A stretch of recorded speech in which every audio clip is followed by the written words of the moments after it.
Hey, what's going on, guys? This is Derek from Strive. Today we are going to go over what our plan should be for this upcoming week. We're just starting off with a challenge, and so the overall goal would be to have a plan. So look at your guides, either level 1 or level 2. Which one are you following? Make sure we're accounting for all of them. Make sure we look at all those guides and see if you have any questions. If you do, make sure you post them in the group or text me or anything like that. Biggest thing is if you have questions, post, because we cannot help you or be your lifeline if you don't pose that question. Okay, so after we end up doing that, do we have a plan for the next week? How close are we to those guides that are our guide for the week?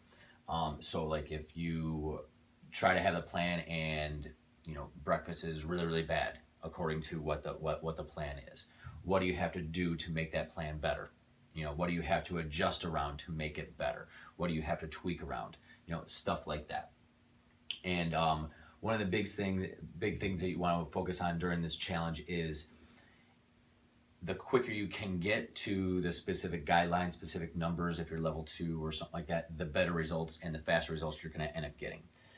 But if you stress out or if it's too much, that is 100% no big deal. Most people think that they are a failure when they end up falling short on some of the things.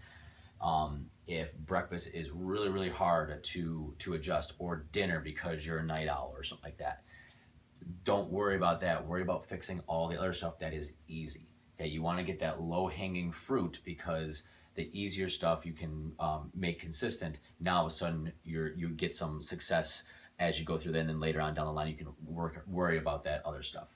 All right. So after you have that plan, how close are you to getting to those guidelines? And then a helpful tip for this week is to log and plan ahead of time. A lot of people, they sort of just go by the seat of their pants or anything like that, and they just log and stuff like that. Okay, and you don't necessarily have to log, because we're all about planning for this first week, but you really should be able to do it ahead of time so you can see where the adjustments need to be made. Okay, and to hold yourself accountable according to toward what you're ended up doing. All right. So this week, make sure we're looking at all the apps, all the things that we're end up doing. Make sure we're being held accountable. Post questions and have a plan and how close it is to those guides.